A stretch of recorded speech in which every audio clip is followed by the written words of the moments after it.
Welcome to the drawing room detectives, where gas lamps flicker, gears hum quietly in hidden workshops, and the unmatched mind of Sherlock Holmes never sleeps.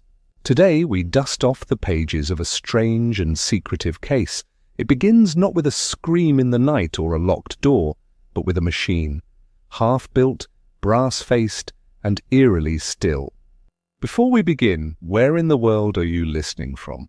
Let us know in the comments below. And if you enjoy atmospheric mysteries, ticking dangers, and the enduring brilliance of Sherlock Holmes, be sure to like, subscribe, and ring the bell so you never miss a case. Now settle in.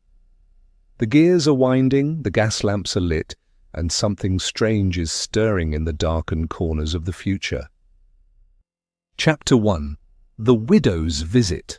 It was on a sullen March morning, with rain flecking the windows of Baker Street and the faint scent of coal smoke drifting in from the chimney pots, that we received a most unusual visitor. I had been engaged with the morning paper, and Holmes, sunk in his armchair, was busy with his chemical experiments, muttering absently over a test tube which issued small threads of pale blue smoke. A firm knock sounded upon our door, not hurried, but with that precise rhythm which always signalled, to Holmes's discerning ear, a person of decision rather than distress. "Someone neither hysterical nor hesitant," Holmes murmured, without glancing up. "Likely a woman of standing. Let us hope she brings a matter worthy of the damp walk I took through Regent's Park this morning." Mrs. Hudson ushered in a lady dressed in a widow's black, her veil drawn but not obscuring the fine bones of her face. She was tall and carried herself with a natural grace that time and sorrow had not quite subdued. Her eyes, a clear grey, settled at once upon Holmes. "You are Mr. Sherlock Holmes?" she asked. "I am, madam, and this is my friend and colleague, Dr. Watson. Pray, be seated. You appear to have something upon your mind that no mere expression of condolence could ease." The woman took the proffered chair, removing her gloves with deliberate care. "My name is Mrs. Evelyn Langford," she began. "I am the widow of Elias Langford, the inventor. You may have read of his passing last week." Holmes gave a slight incline of the head. "A cardiac event, if I recall. A sad loss to the field of mechanical design." "Yes," she said, her voice tight. "That is what the doctor called it. But there is something else, something I must show you. I would not be here otherwise." She reached into her reticule and withdrew a folded slip of cream paper. Holmes took it with slender fingers and unfolded it. I leaned forward slightly to read over his shoulder. Scrawled upon the paper in a jagged typeface, clearly produced by some mechanical means, were the words, "E. Langford shall expire in the night, alone beneath brass and silence." Holmes said nothing, but his brows knit. He held the paper close, examined the indentations, then set it upon the table. "This was printed by a machine?" "Yes," she said. "By the very automaton my husband was building. He called it the Mechanical Prophet. It was to be the crown of his life's work, a machine capable of rational analysis, perhaps even prediction. Mere days before his death, it began printing out messages like this, each more strange than the last. He laughed at them at first, but then this one came. And that same night he died. In his workshop, just as it said. I found him slumped beside the machine, alone, and—" her voice caught. "Beneath the brass casing he had been fitting. The house was silent. I remember thinking how it echoed." Holmes steepled his fingers. "Forgive me, Mrs. Langford, but are you suggesting the automaton predicted your husband's death?" "I do not know what I believe, Mr. Holmes," she replied. "But there have been more messages. They continue to appear, one by one. Some seem nonsensical, others—" She hesitated, then reached into her bag again and retrieved 3 more slips of paper. Holmes examined each, reading aloud in a slow, detached tone. "The banker shall bleed beneath glass and gold. The beast walks trailing smoke and song. The crown shall weep in Windsor's shadow. He laid the slips down and looked to me. Curious phrasing. Vague enough to be interpreted in 100 ways, yet disturbingly specific in tone. I felt a chill rise in me. Surely this is some prank, a trick of the mechanism or a fabrication. Holmes looked back to Mrs. Langford. Who, aside from yourself, has access to the machine? No one now. I had it locked away after Elias died, but before that, well, anyone close to him might have. His assistant left 2 months prior. He was working alone. Holmes stood, his eyes bright with interest. Mrs. Langford, I should very much like to see this automaton for myself. May I call upon you this afternoon? She nodded, relief softening her features. Please do. I cannot sleep with it in the house, Mr. Holmes. It feels watchful, as though it waits for something. Holmes turned to me as she departed. Well, Watson, we have been called upon to investigate a prophecy made by a machine. Let us see whether it proves a hoax, a trick of gears and gaslight, or something more dangerous still. I could not help but feel that the matter, far from being mere superstition, was already working its way under my skin. There was something about those coldly printed words, as though the voice of reason itself had been twisted into a whisper of dread. Chapter 2. The Prophet in the Parlour. It was a grey and mist-hung afternoon when Holmes and I journeyed to the Langford estate in Hampstead. The drizzle had ceased, yet the trees drooped with moisture, and the gravel beneath our boots gave off a soft crunch as we approached the modest but dignified residence. A single chimney smoked faintly above the slate roof, and a black sash still hung from the brass knocker in mourning. Mrs. Langford met us at the door. She had removed her veil but still wore black, and though her manner remained composed, I detected an anxious tension in her every gesture. The machine remains where he left it, she said quietly, leading us inside. I have not allowed the servants to touch it. Not even to dust. Holmes gave a slight nod of approval. Prudent. May I ask when it last produced a message? This morning, she replied. It had been still for 2 days. Then I heard the winding noise again. She led us through a narrow hallway adorned with framed engineering sketches and into a parlour at the rear of the house. The room was dark despite the hour, its curtains drawn halfway, and the hearth lay cold. At the centre of the floor stood the automaton. It was taller than I had expected, a humanoid construction of brass, wood, and glass tubes. Its chest was open, revealing a series of clockwork gears and copper coils, while its face, moulded in an approximation of human features, was oddly expressive. The lips parted slightly as if on the verge of speech. A length of paper curled from a slot at the base of its chest and trailed to the floor, printed in neat black letters. Holmes circled it slowly, hands clasped behind his back. A remarkable piece of craftsmanship, he murmured. Langford was no mere tinkerer. See how the jaw is connected to a phonographic diaphragm, and how the ticker tape is fed by twin barrels. A mechanical oracle indeed. I found myself strangely unsettled by the thing. It stood like a mannequin in reverie, yet there was a strange dignity to its pose, as though it were waiting for an audience. Holmes crouched and examined the innards of the machine with his magnifying glass. After a few moments he reached into his coat and produced a pair of fine tweezers. Note this, Watson, he said, beckoning me closer. These wires here, connecting the message spool to the mainspring. See the nick upon the copper? I peered in. Yes, it appears to have been scored deliberately. Exactly. And here, some residue upon the gear teeth, graphite or something like it, deliberately introduced to cause uneven movement. He turned to Mrs. Langford. Do you recall whether your husband had difficulty with the machine before these predictions began? She hesitated. He mentioned it hesitating, pausing mid-operation. Once it stopped entirely, and he had to recalibrate the release springs. He said it was as though it were thinking, though of course he was only joking. Holmes straightened and dusted his fingers with a handkerchief. This mechanism has been tampered with, and with knowledge of its design. Someone wished to alter its function in a subtle, deceptive fashion, not to break it, but to influence what it would produce. You believe someone used it to frighten my husband?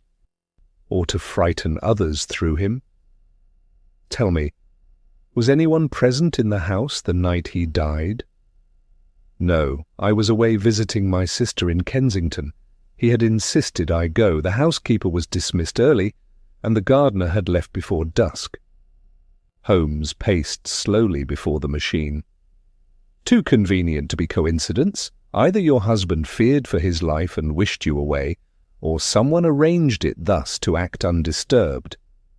A sound interrupted us then, sharp and mechanical. The automaton whirred softly, and a clicking within its chest began. I stepped back involuntarily. The ticker tape unspooled with a faint chattering sound, and out came a fresh strip of paper curling gently to the floor. Holmes caught it before it landed and read aloud. "The lion shall be cut beneath the laurels." Holmes held the paper up to the light. It prints by command or by some timed trigger, a primitive program perhaps, but with deliberate inputs. "Is it a real prophecy?" Mrs. Langford asked, her voice hushed. Holmes turned to her, his eyes keen. "No machine may predict the future, madam, save by deceit or design. Our task now is to learn which and why." He turned back to the automaton and placed a hand lightly on its shoulder. "Come, Watson, let us examine the workshop. If this mechanical prophet speaks lies, it must have learned them from a human tongue." And with that, we left the parlour, the soft curl of the tape still hanging like a whisper in the silence behind us. Chapter 3. The Engineer's Notebook.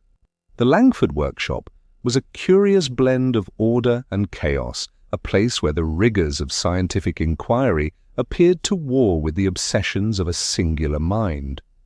The room was housed in a separate wing of the estate, accessible only by a narrow corridor lined with shelves of patent folios and obscure German texts. Holmes paused at the threshold, sniffed the air, and stepped in as one might enter a shrine or a crime scene, cautious, alert, and entirely without reverence. A broad workbench dominated the centre of the room, strewn with gears, levers, coils, and tools of the watchmaker's trade. Diagrams were pinned to the walls with brass tacks, each meticulously annotated in a fine, slanting hand. A mechanical arm rested half-completed on a velvet cloth, and beside it a tin of solder still sat open, the surface dulled with age. "Langford was a methodical man," he murmured. "These volumes are numbered. Let us hope he maintained the same rigour in his private writings." After a brief inspection, Holmes removed the final notebook, volume 12, and laid it upon the workbench. The cover was worn at the corners, the leather soft from use. He opened it gently, and we both leaned in. The first pages were filled with precise technical illustrations. Pistons, pulleys, and schematic diagrams of mechanical linkages filled the folios, each labelled in Langford's careful script. There were equations written in ink, margins filled with trial adjustments, and the occasional exclamation, "I must try copper instead," or "voice modulation needs delay coil adjustment." As we progressed, the entries took on a more speculative tone. Langford had begun to philosophize about intelligence, noting patterns, decision trees, and the possibility of mechanical deduction. "He was trying to simulate reasoning," I remarked, "like a chess-playing automaton, only with words instead of moves." "Indeed," Holmes replied, "but observe, there, near the end." He turned to a page where the ink was darker, as if applied with unusual pressure. The handwriting here was looser, more hurried. Across the top of the page was scrawled the word private. Holmes read aloud. The prophet grows inconsistent. It prints words I did not program, phrases with double meaning. I begin to suspect it builds from prior outputs, assembling speech beyond its instruction. If this is true, then it may no longer be a tool, but a mask behind which something else acts. It knows more than I told it. Below this final line, the paper bore evidence of removal, cleanly torn from the binding. A page had been excised, not ripped in haste, but carefully, as if the contents had been too dangerous or damning to leave behind. Holmes tapped the edge of the torn page thoughtfully. This is the last entry. The rest of the notebook is blank. It would seem Langford feared something. Not the machine itself, perhaps, but the implications of its behavior. Holmes slipped the journal into his coat pocket. I shall study this more fully tonight. There may be faint indentations upon the torn leaf. If so, they may yield to graphite shading or reagent vapor. He turned to the bench and began to examine the tools. Note also, Watson, the careful alignment of these implements. Nothing here has been taken in haste. Langford worked until the end, then left of his own volition, perhaps to rest, perhaps to die. A clock on the mantel chimed 4 times. Mrs. Langford entered quietly a moment later, bearing a silver tray with tea. She looked to the notebook in Holmes's hand, but said nothing. "You were kind to preserve the room as it was," Holmes said. "Tell me, did your husband ever express concern about someone stealing his work?" "Not stealing," she said, setting the tray down, "but Elias spoke of rivals, one in particular, Dr. Venn. They had once worked together years ago, but the partnership ended bitterly." Holmes exchanged a glance with me. "And where might we find Dr. Venn now?" "He runs a laboratory in Clerkenwell. Elias said he had grown theatrical in recent years, too enamored with public demonstrations and séances."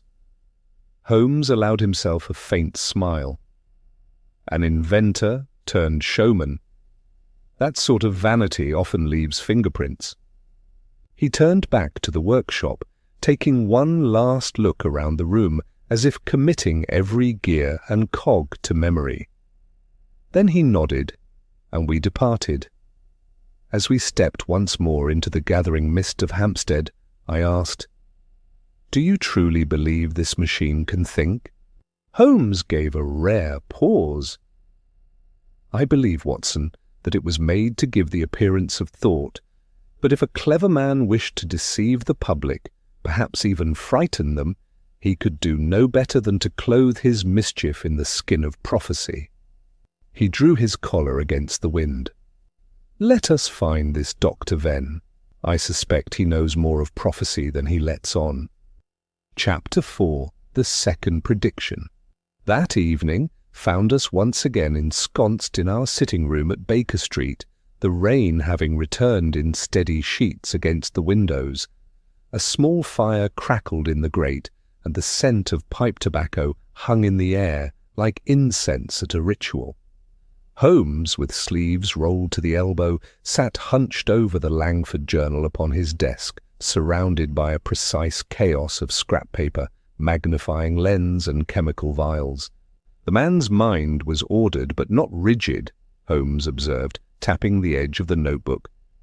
There is a fluidity to his reasoning, a willingness to explore improbable premises.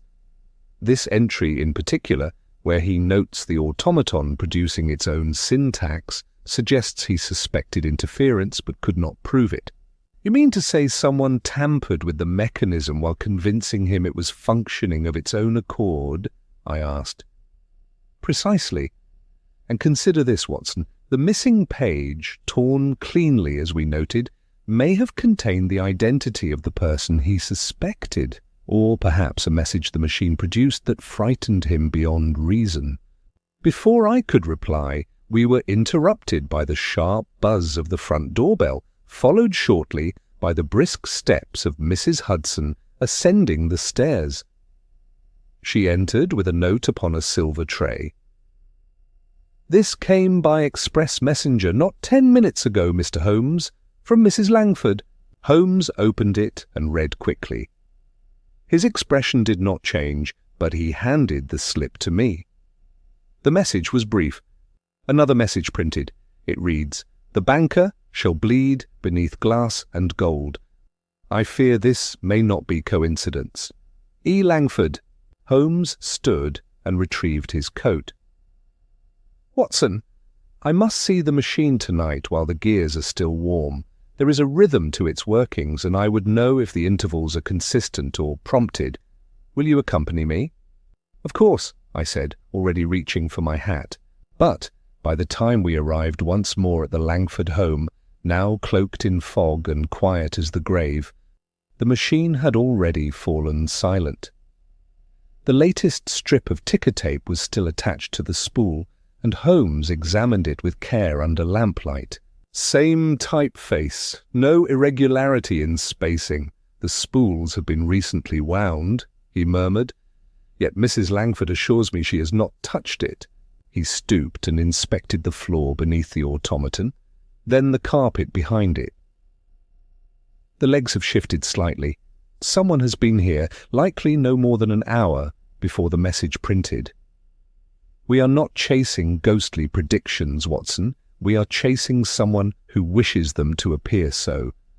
Despite the eerie stillness of the parlour and the mechanical prophet looming in the half-shadow, Holmes seemed more invigorated than unsettled. The following morning brought with it a most remarkable turn of events. I had barely set down my teacup when Holmes, already dressed and reading the Times, made a sound between amusement and satisfaction. "Ah," he said, tapping the paper. "The show begins." He handed the paper to me, his finger resting upon a small column halfway down the front page. I read aloud, "Accident at the Bank of England. During a scheduled address to members of the board, a section of decorative skylight above the Grand Rotunda collapsed unexpectedly. Sir Thomas Penworthy, Director of Financial Affairs, sustained a laceration to the scalp from falling glass and was treated on site. Witnesses report a shower of gilt-plated fragments. No other injuries reported." "The banker," I said slowly, "beneath glass and gold." Holmes smiled without mirth. "Just vague enough to suggest coincidence, yet precise enough to trouble the credulous. The sort of message a spiritualist would call meaningful, and a rationalist would call chance." "But it cannot be dismissed, Holmes. The timing is uncanny." "That is exactly the intention," he said. "Someone is counting upon a public appetite for mystery.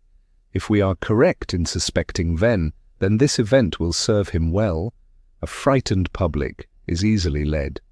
He picked up the Langford Journal once more and flicked to the blank-end pages. "The answer lies between these covers, I am certain. What Langford built was impressive, but it was still a machine.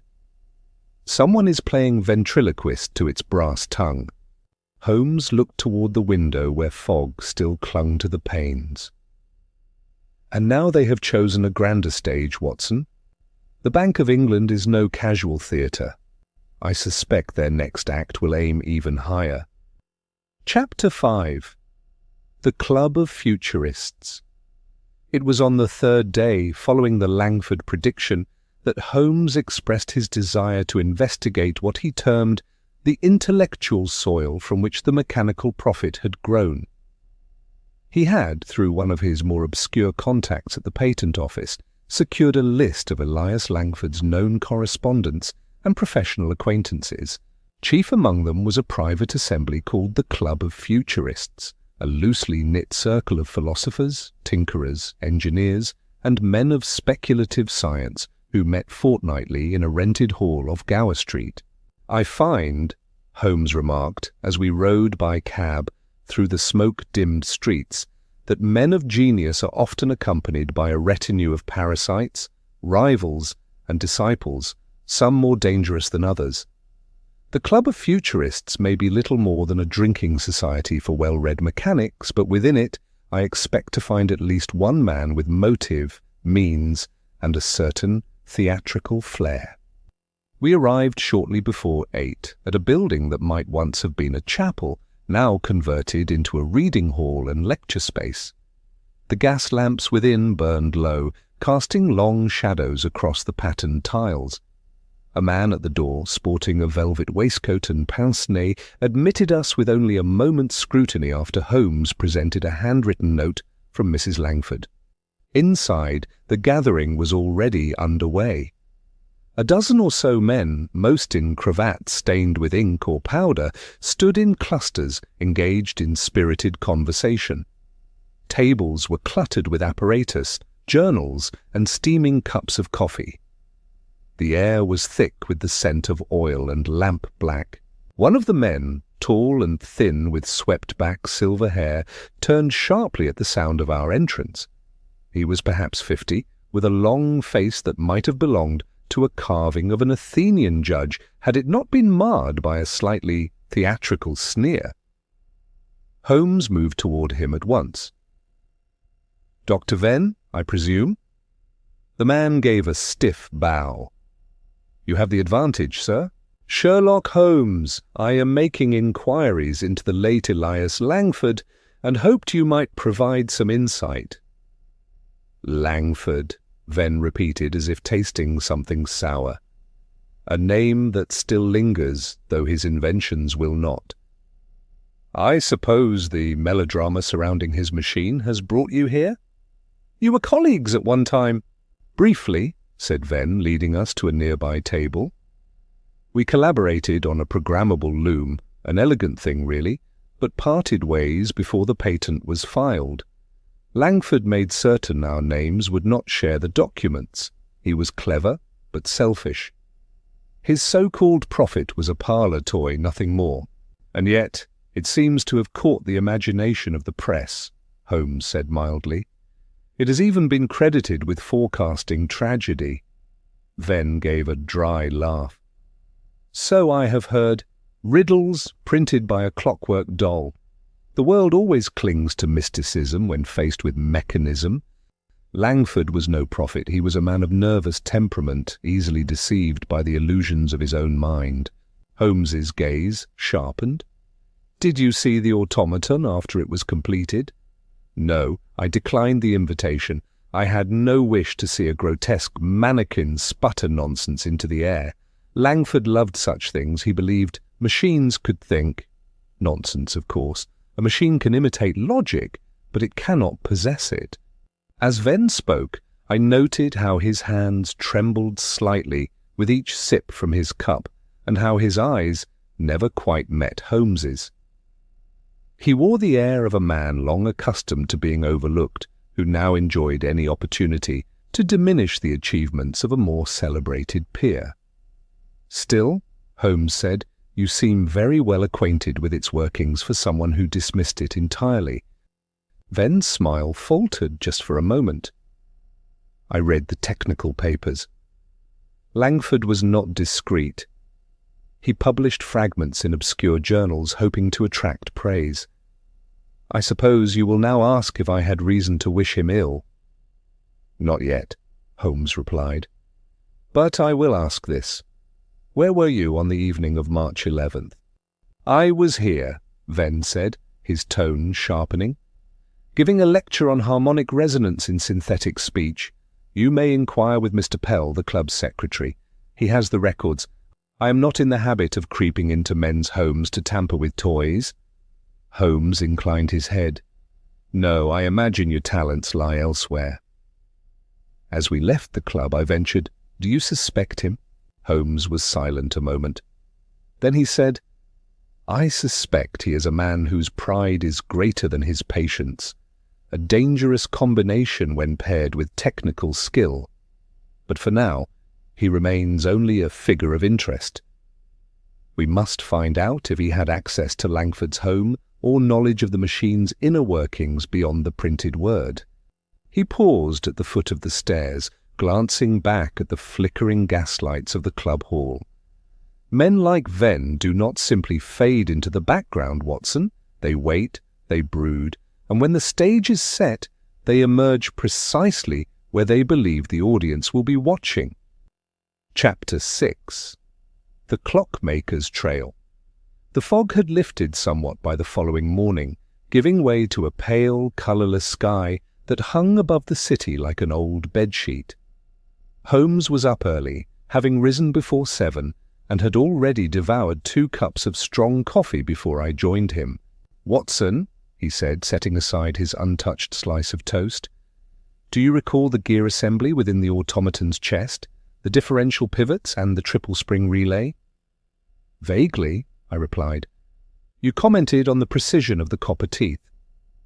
"Exactly. Such components are not standard in English manufacture. The design is continental, almost certainly Swiss.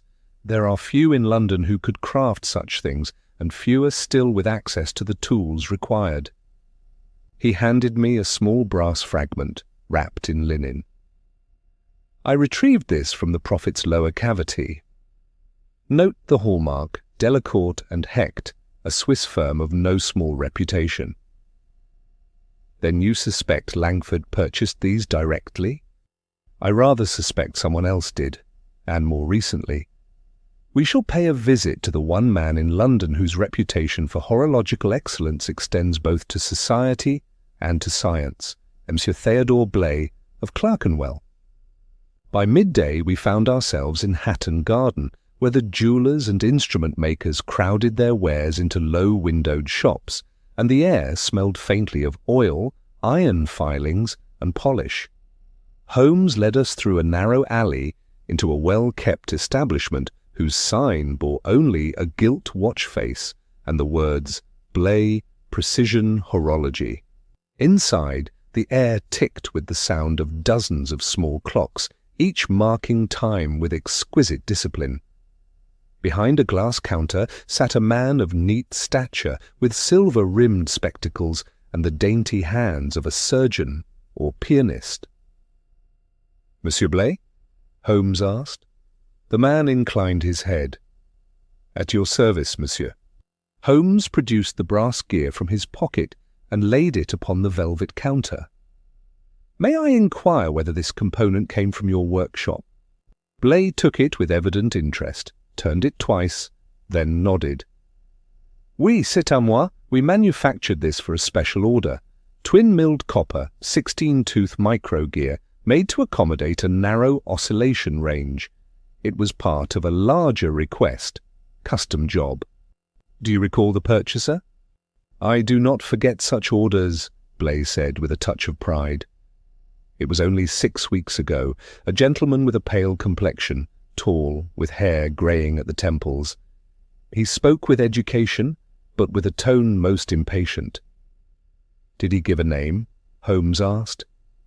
"No, he left only an address for delivery, which I found curious, an empty commercial building in Bloomsbury, paid in gold sovereigns and quite handsomely." Holmes's eyes glittered. "Would you recognize him again?" "I believe I would." Holmes laid down a sovereign as thanks, and we took our leave. The moment we stepped into the street, he hailed a cab. "To the Langford estate?" I asked. "No," Holmes said, already climbing in. "To Scotland Yard. I must request that Lestrade obtain the lease records for that Bloomsbury property. If our man is who I believe him to be, he has left a footprint." As the cab jostled over the cobbles, Holmes sat back and closed his eyes. "Let us consider the facts, Watson. We have a rival inventor, Alaric Venn, who was once partnered with Langford and claims to have severed all connection. Yet rare components appear in Langford's automaton that were purchased recently, not during the original construction period." "Then you believe Venn gained access to the automaton after it was completed?" "Precisely. And further, I believe he altered it in such a way as to create these so-called predictions, knowing full well their effect upon both Langford and the public imagination. Langford's final journal entries reflect confusion, even fear. That is the work of a man who no longer trusts his own creation. The question now is what Venn seeks to gain." "Fame," I suggested, "or revenge? Perhaps both. But such men rarely settle for mere vindication. They seek the stage, the spotlight. I believe Venn is not yet finished. The prophet has already predicted 2 public events. A third, if timed well, could send the city into hysteria. Especially, Holmes added grimly, if that prophecy reaches the Crown. The cab turned east, and Holmes resumed his thoughtful silence. I could tell from the stiffness of his posture and the gleam in his eye that the game had begun in earnest, and that the stakes, whatever they were, had only just revealed their depth. Chapter 7, Prediction number 3. It was just past 9 o'clock when a sharp knock at the door interrupted our breakfast. Holmes, who had been unusually quiet that morning, rose and opened it himself. A uniformed boy stood on the step, cap in hand, and presented a small envelope sealed in violet wax. Holmes tore it open and scanned the contents with narrowed eyes. A third prophecy, Holmes said, passing me the slip. I read the message aloud, my voice unsteady. The crown shall weep in Windsor's shadow. For a long moment the room was silent, save for the ticking of the mantel clock. Holmes turned away, his face impassive. It was delivered not by post, but by special courier from Mrs. Langford. She found it printed upon the floor beside the automaton early this morning. No sound was heard in the night, yet the tape was fresh and warm to the touch when she discovered it. Holmes, I said quietly, this could be nothing else but a reference to the Queen. Holmes nodded once. Indeed, Watson, the phrase is unmistakable. The crown does not weep lightly, and Windsor casts a long shadow. I rose at once. We must inform the authorities. Holmes was already reaching for his coat. No, Watson, not the Yard. This requires discretion. We must speak to Mycroft. Within the hour we had made our way to the Diogenes Club, that most peculiar of institutions where silence was valued above all other civilities, and conversation was reserved for the stranger's room alone. Holmes's elder brother Mycroft sat in his usual armchair beneath the tall window, immaculately dressed, his portly frame settled like a man carved into the furniture by long habit. Without rising, he raised an eyebrow as we approached. "You are early, Sherlock," he said, setting aside his copy of the Pall Mall Gazette. "And you are troubled. The combination bodes poorly for the nation." Holmes wasted no time. He passed the slip of ticker tape across the table. Mycroft read it, then folded it once and placed it in his waistcoat pocket. "How serious?" he asked. Holmes leaned forward. "Serious enough to warrant quiet precaution. The automaton has predicted 2 events already, both seemingly improbable. If this third prophecy is more than performance, then it suggests an attack upon the Queen. Perhaps not at Windsor itself, but close enough to justify the illusion." Mycroft considered this, his fingers steepled before him. "Have you identified the origin of the machine's manipulation?" "I have strong suspicions. Dr. Alaric Venn. He had access to similar components, motive against Langford, and knowledge of the machine's design. Whether he works alone, I cannot yet say." Mycroft rang a bell, and within seconds a discreet attendant entered. "See that the relevant parties are notified. Increased presence at Windsor. Quietly, no papers, no panic. Use the church security rota if necessary. Tell Sir Wilmot he is to prepare for a state function and treat it accordingly." The man bowed and left. Mycroft turned back to us, more heavily than before. "You understand," he said to Holmes, "that if this is merely a charade, your name will bear the brunt of it." Holmes gave the faintest smile. "If it is a charade, brother, then we need only follow the wire to the hand that pulls it."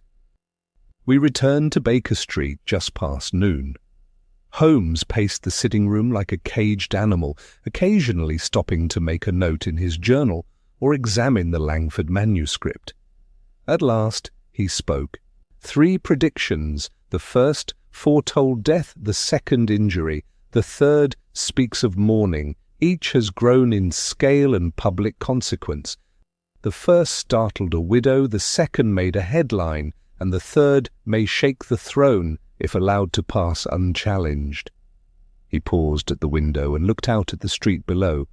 We are no longer hunting a saboteur of machines, Watson. We are now hunting a saboteur of minds, one who uses science not to enlighten but to mystify.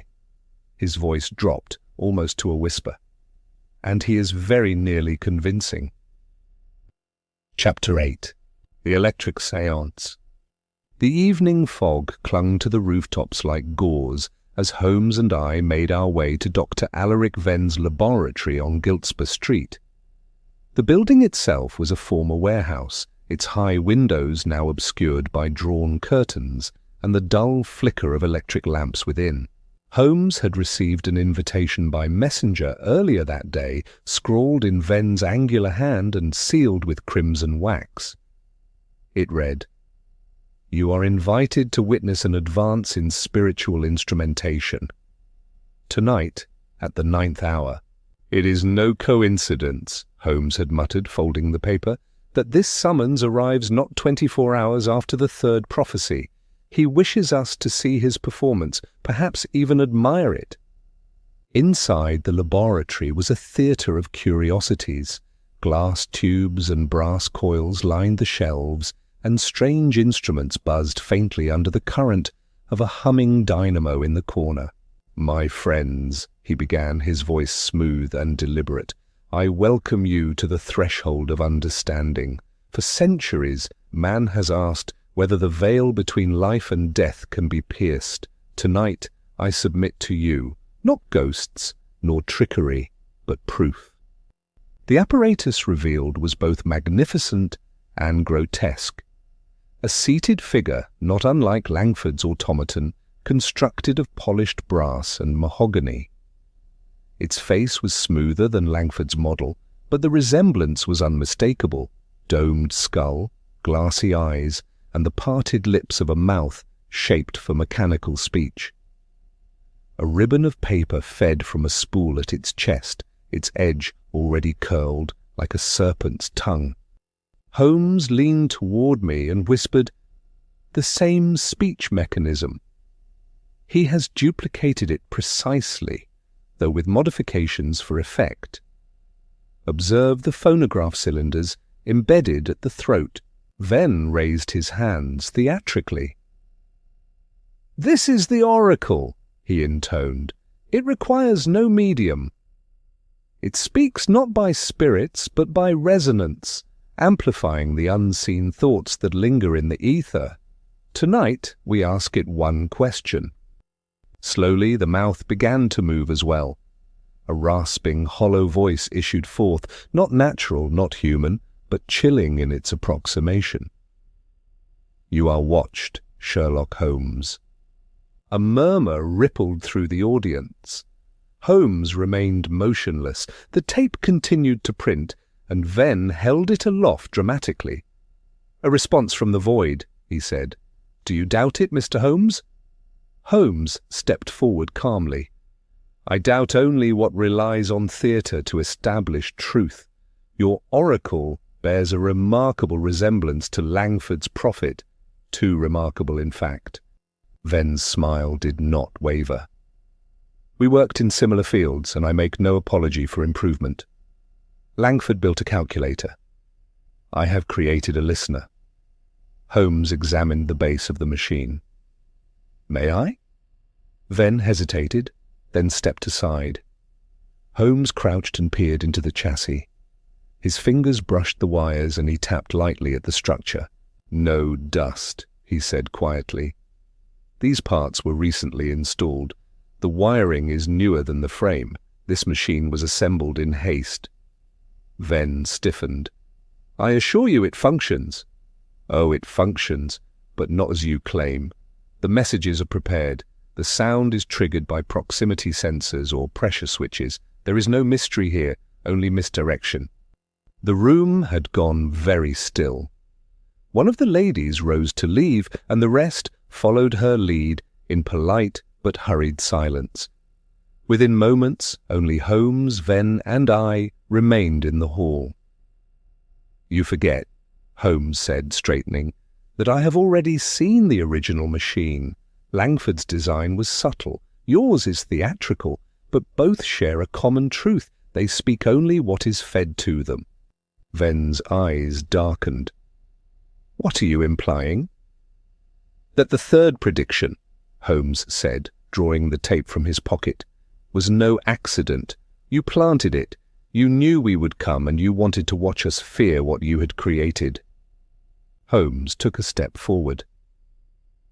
"But what you may not know is this.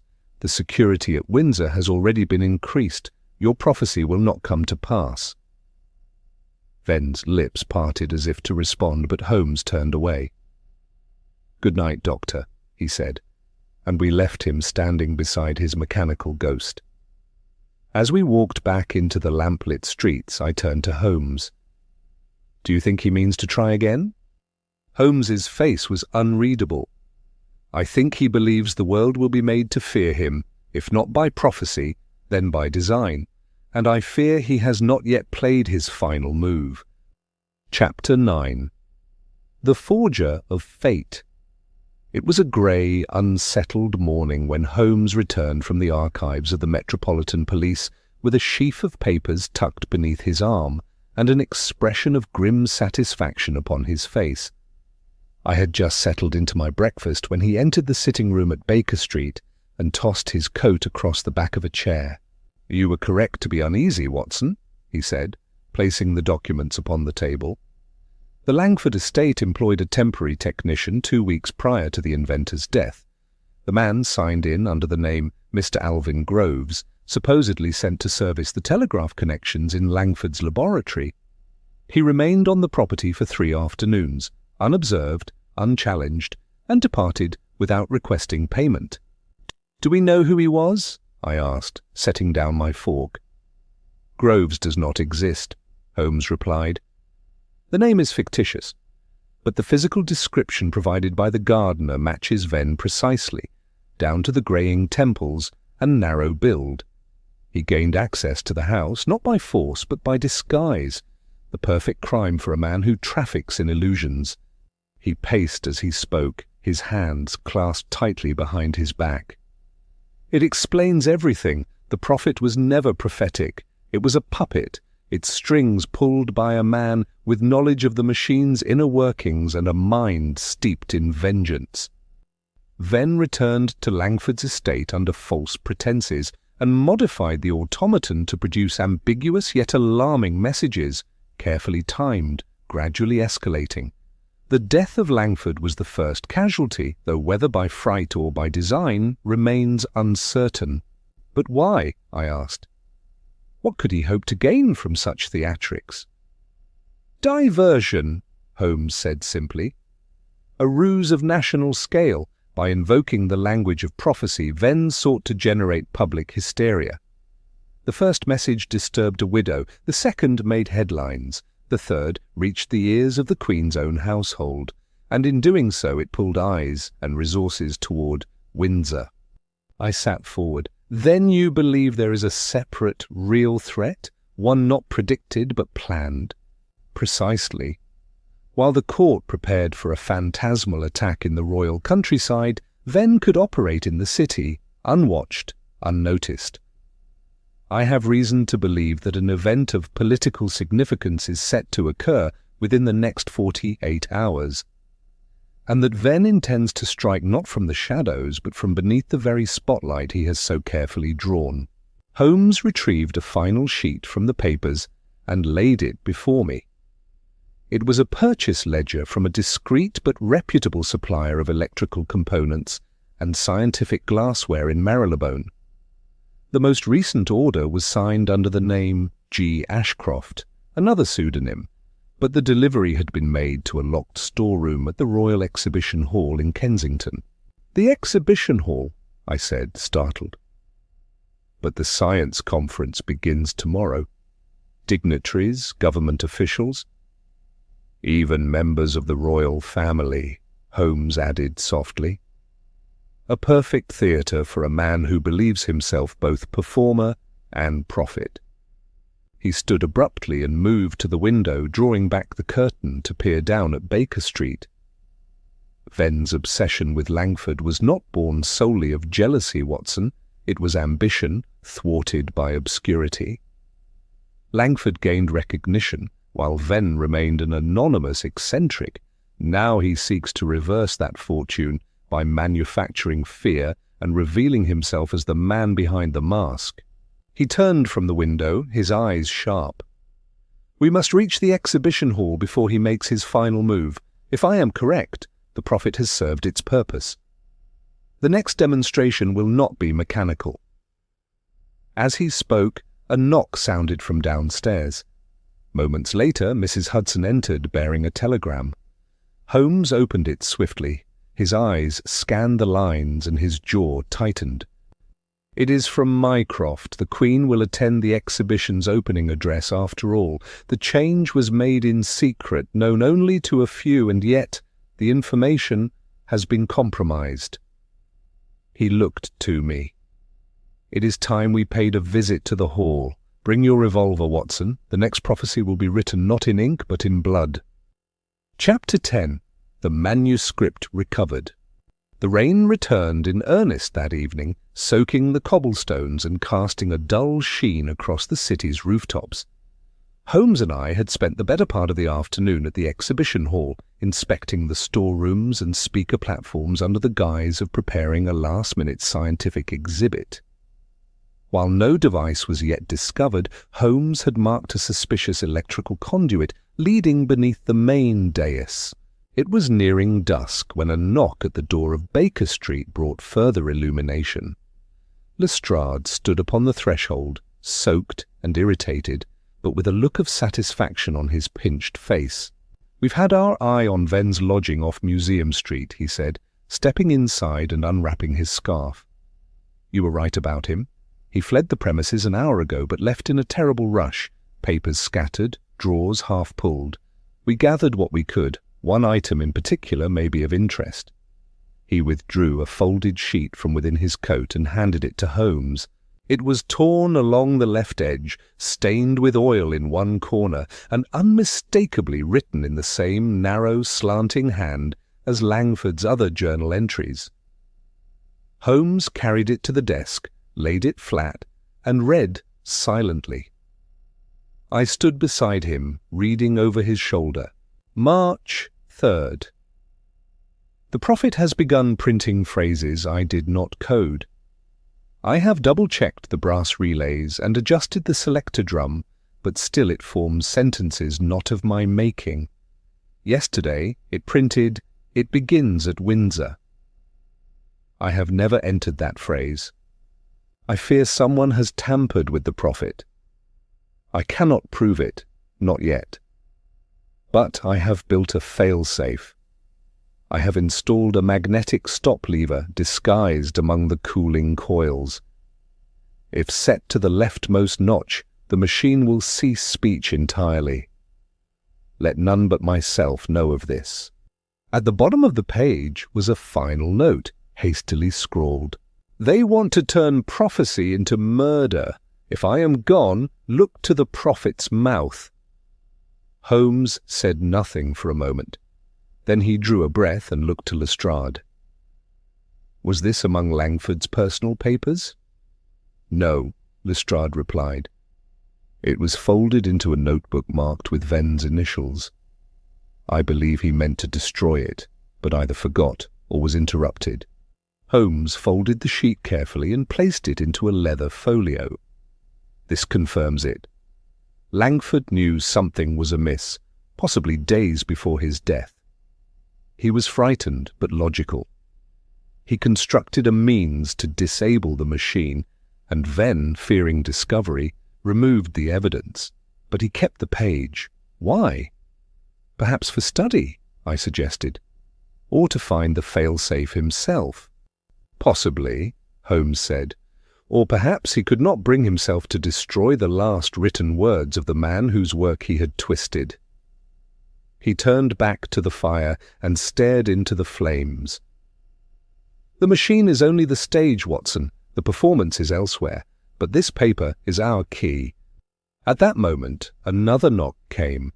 This time it was a uniformed officer, breathless and holding a second message from Mycroft. Holmes opened it and frowned. Unusual electrical activity detected in rear circuit panel, exhibition hall. Possible tampering. Entrance tunnels under guard. Queen's appearance confirmed for noon tomorrow. Holmes turned sharply. Then it is tomorrow. Venn has timed his final performance to coincide with Her Majesty's presence. The automaton's predictions were not simply riddles, they were the overture. The tragedy has been composed. The curtain is about to rise. What now? I asked. Holmes straightened his coat. We return to Langford's machine. If the fail-safe still functions, we disable it. If not, we dismantle it. Either way, the prophet shall speak no more lies. Then we go to the exhibition, and we stop Venn, not as an inventor, but as a murderer dressed in the robes of a visionary. Chapter 11. The Royal Trap. The dawn of the following day broke with a sharp, pale light that seemed to set the rooftops of London aflame. Holmes had slept scarcely a wink, and I myself had only managed a few broken hours of rest. We breakfasted in silence, both preoccupied by the weight of what lay ahead. The Queen's scheduled appearance at the exhibition was set for noon. If Holmes's deductions were correct, and they often were, it would be the climax of Venn's orchestrated terror. Yet it was not to the exhibition hall that we first set out, but rather to Windsor itself. As our train sped westward through the early mist, I questioned Holmes on the change of plan. "Why Windsor?" I asked. "Surely the exhibition is where we must take our stand." Holmes shook his head. "That is precisely what Venn wants us to believe. He planted the idea of danger at Windsor, not simply to draw security there, but to test whether the Queen's schedule could be diverted. When it could not, he knew the real threat must be elsewhere, but if we now feed him what he expects, an emergency relocation of the Queen to Windsor, he will respond, and when he does, we shall be waiting." Upon arrival, Holmes presented forged telegrams to palace officials, drafted with the help of Mycroft's contacts, indicating that the Queen would make a brief, private appearance at St. George's Chapel to honour an impromptu remembrance service. The chapel was made to appear hastily prepared, guards posted with ceremonial formality, and a closed carriage brought in under a modest veil of secrecy. The public, of course, was told nothing. Holmes and I took up positions in the chapel's rear gallery, overlooking the nave through the carved wooden screen. Lestrade and two plainclothes men waited near the cloisters.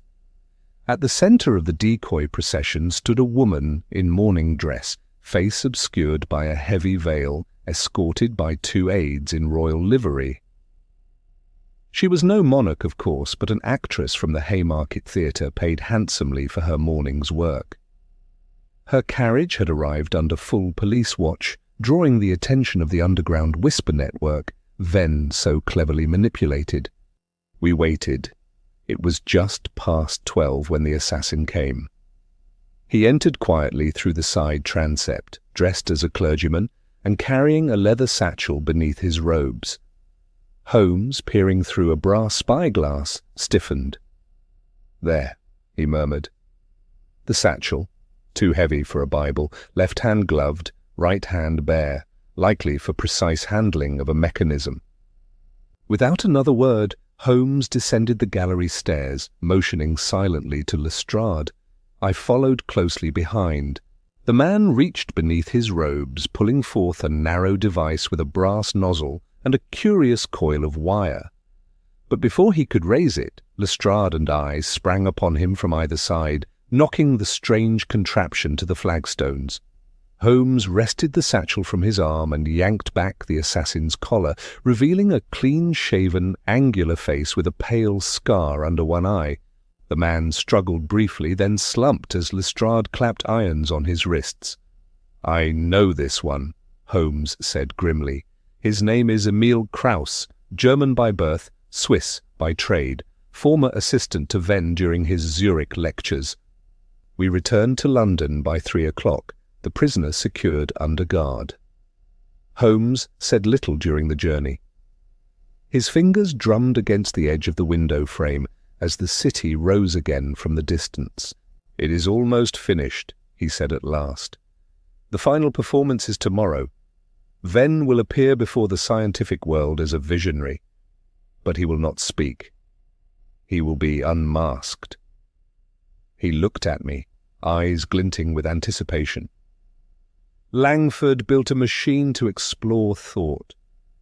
Venn built one to exploit it. Tomorrow, we dismantle both." Chapter 12. The Prophet Silenced. The Royal Scientific Exhibition opened under bright skies and brass fanfare, with ministers and academics crowding the marbled halls of the Kensington Pavilion. Among the exhibits stood a curious contraption that drew more than its fair share of attention. A brass figure, seated and motionless, its eyes of glass staring blankly toward the far wall. Holmes and I arrived early, accompanied by 2 constables and Lestrade in plain clothes. Dr. Alaric Venn had been granted a prime speaking slot, directly following a lecture on magnetic resonance. He stood backstage beside the automaton, dressed in a crisp black coat and pale cravat, a calm smile upon his face. He did not see us until it was too late. Holmes approached him slowly, and Venn's smile faltered. "Mr. Holmes," he said, voice low, "I trust you are here to witness a revelation." "I am indeed," Holmes replied, gesturing to Lestrade. "Though not the one you intend." Before Venn could react, the constables stepped forward. Lestrade drew a paper from his coat. "Dr. Alaric Venn," he announced, "you are hereby charged with conspiracy to commit murder, attempted regicide, and the fraudulent manipulation of scientific instruments for public harm." Venn made no attempt to flee. His gaze swept the crowd as though expecting disbelief, perhaps even applause, but the only response was silence. He was taken quietly, and his machine was wheeled onto the stage. It was Holmes who took the podium next. Though not listed in the program, the hall had grown curious, and the gathered crowd lent him its full attention. "Ladies and gentlemen," he began, "you see before you what has been called a marvel, a prophet, even a voice from beyond. But I tell you now, it is none of those things." He gestured to the automaton. This machine was built not to foresee the future, but to shape it through deception. Its messages were prepared, its voice manipulated. Each so-called prediction was planted by human hands, by a man who wished not to reveal truth but to obscure it. The illusion of intelligence was used as a veil for dangerous ambition. There was a murmuring among the crowd. A professor in the front row frowned and whispered to his neighbour. Holmes continued. Its creator, Elias Langford, sought to explore the limits of mechanical logic. His rival, Dr. Venn, sought to use it as a stage for his own ascendancy. When Langford discovered the tampering, he feared not the machine, but the man behind it. He left behind a warning, one that we were fortunate to recover in time. Holmes bent to the machine and pulled a small lever beneath its brass casing. The automaton gave a weak click, then fell silent. "Thus ends its prophecy," Holmes said, "not in mystery but in truth." The room broke into scattered applause, though it was the restrained applause of minds reassured rather than amazed. Rationality, Holmes had once said, was not thrilling, but it was trustworthy. We departed before the exhibition had closed. Holmes lit his pipe as we walked through the evening crowd, silent for some time. Then he said quietly, "He might have succeeded, you know. A lesser man would have been hailed as a genius. A more reckless one might have plunged us into chaos." "He was both," I replied. Holmes nodded. "Indeed. There is a thin line, Watson, between vision and delusion." Langford's genius asked questions. Ven's ambition demanded answers, no matter the cost. He turned his eyes to the smoke curling above the rooftops. There will be more like him. The future is fertile ground for charlatans who dress superstition in the garb of science. We must be vigilant. The mind, like the machine, must be watched closely when it claims to speak for fate. And as we returned to Baker Street, I found myself reflecting on the strange brass face of the prophet, lifeless now, silenced and still. A hollow shell, animated once by false hope and darker schemes. The world would remember the spectacle, but we, who stood close enough to see the levers move, would remember something more enduring. Epilogue. In the weeks that followed, the prophet was dismantled and consigned to the archives of the Royal Society, where it was studied not as a marvel, but as a caution. Venn, tried in secret under charges of conspiracy, was declared sane but dangerously obsessed. He would live out his remaining years in quiet confinement, his name gradually erased from scientific circles. Elias Langford's widow, grateful but subdued, bequeathed her late husband's journals and prototypes to the University of Edinburgh, where they were treated with the dignity his work deserved. A modest brass plaque now marks his name in the School of Mechanical Philosophy, noting his contributions to logic-based computation and early automatons.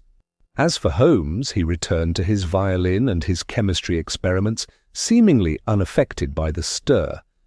But I noticed from time to time a new kind of vigilance in his manner, a sharpened eye for machines that imitated man too closely, and a wary tone when confronted with claims too grand for proof. And though the prophet was gone, its shadow lingered in our minds, a reminder that even in an age of reason, belief may be shaped, twisted, and sold. The future, we learned, is not always built by those who understand it best, but often by those willing to deceive in its name. And so concludes the manuscript of the Mechanical Prophet, a tale in which science was wielded not to enlighten, but to mislead. Thanks to Holmes's unshakable logic, the illusion was exposed and a plot against the crown quietly undone. Though the machine has been silenced, its legacy serves as a warning that unchecked ambition, when cloaked in reason, can be as dangerous as any criminal. Thank you for joining us at the Drawing Room Detectives. Until our next case, keep your lanterns lit, your notebooks open, and your mind ever curious.